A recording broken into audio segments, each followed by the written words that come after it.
Всем доброго времени суток, дорогие друзья, с вами Арсений, сегодня Треноженко, и это карта Death Train. Именно ей я и посвятил еще один выпуск своих гайдов в марте 2016 года.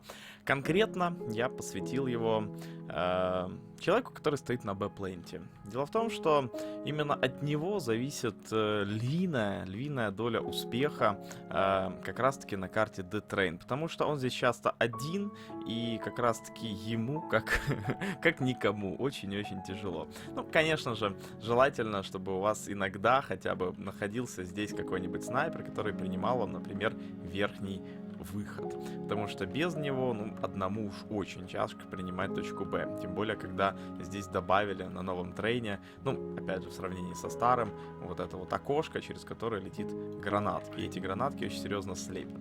Итак, с чего начнем? Начнем мы, наверное, с того, что, во-первых, вы можете идти всегда в небольшую аркаду под такой вот смачок. Откидываете смачок, желательно можно подождать, этот смачок классно полностью перекрывает вам и вашим оппонентам. Вам-то меньше, оппонентам больше здесь пространства, и, соответственно, не все террористы рискуют и идут в этот смог. Если они не рискуют и не идут, тогда вы можете аккуратненько подлезть сами под него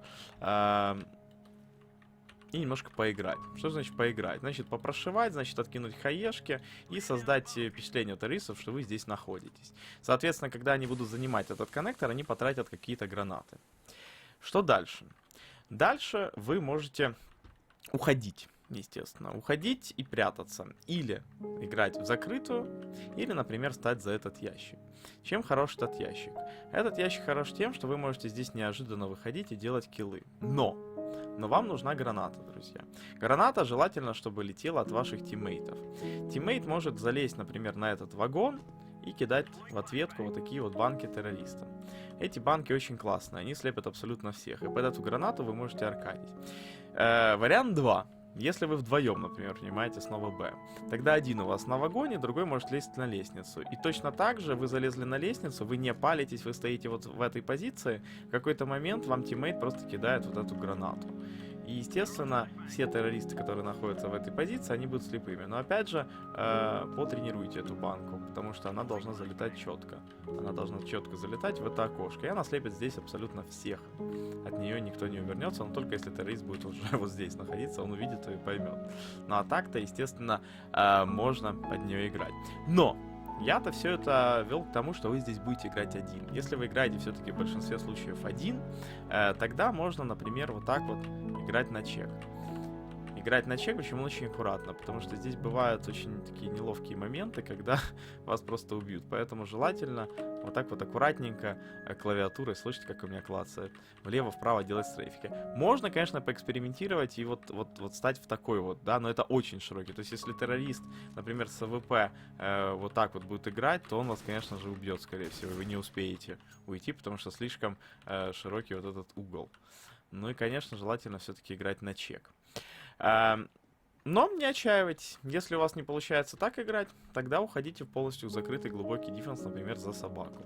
Главное иметь коктейль Молотова. Если прилетает какой-нибудь смог, не торопитесь кидать этот коктейль. Очень часто кидают фейковый смог и ждут. Но если все-таки вы уверены, что вот сейчас вам пойдет выход, тогда стоите, только прилетает смог, откидывайте коктейль Молотова и начинаете принимать отсюда. Также вы можете, в принципе, откидывать вот такие вот флешки, второй кнопкой мышки. Вот такие вот флешки, и под них уже играть, естественно. Проверять именно террористов, которые бегут вот в этой позиции. Но желательно, естественно, чтобы верхний у вас кто-то прикрывал. Без верхнего здесь без вариантов. Очень эффективный и неожиданный шаг, дорогие зрители, когда вы заставили террористов поверить, что вы играете закрыто. А сами же откинули, например, со временем какой-нибудь такой смог, да, и принимаете верхний. Дальше, когда вы понимаете, что террористов где-нибудь там, откиньте вот такую гранатку. Киньте такую гранатку и желательно под снайпера, который, возможно, находится у вас на верхнем, ну хотя бы разок, под его чек, когда он говорит, что там никого нету, можете залезть обратно на лестницу. Вот здесь к чему я веду? Очень эффективно против терров обратно залазить пару раз, ну хотя бы раз за игру в коннектор И когда они уверены, что вы играете закрыто, вас никто здесь точно не ждет, вы можете аркадить без какой-либо флешки. Просто выйти и раздать здесь хедшоты. Тем более, часто здесь может находиться 1-2 человека, но которые просто вас никак не будут ждать. Что касается точки на катушках, то она тоже хорошая. Но, есть одно но. Вы должны действовать по флешку своих тиммейтов. То есть, как выглядит этот диффенс? Этот диффенс выглядит следующим образом. Здесь у вас ходит тиммейт, который чекает верхний. Желательно с АВП, да, чтобы убивать. Если он четко вам взял эту точку, а вы даете информацию, что нижний выходит, то пускай он кинет вот такую флешку. Да, аккуратненько выйдет и кинет. Вы, соответственно, среагируете, отвернетесь, выйдете и поубиваете здесь чуваков, которые будут полностью слепыми от этой хорошей гранаты, которая взорвется на уровне вот этого плента. Без гранаты здесь, конечно же, очень тяжело, потому что фокусировка. Поэтому желательно не прятаться здесь до конца.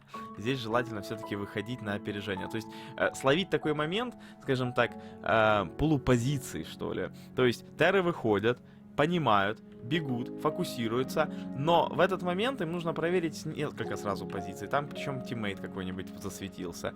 И они как бы, если добегут, то они проверят. А если не добегут, то вы выйдете на опережение, убьете первого, который вас смотрит, а второй и третий лягут сами, потому что они вас просто не смотрят. Соответственно, если у вас хороший спрей, то вы можете сделать здесь много-много убийств.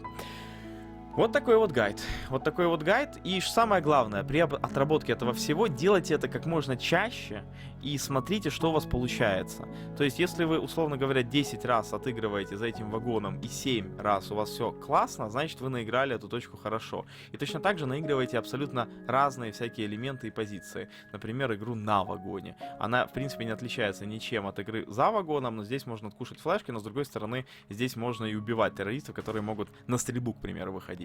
Здесь их намного удобнее убивать, чем отсюда. С вами был Арсений, Сеня Треноженко. Пальчики вверх. Пока-пока.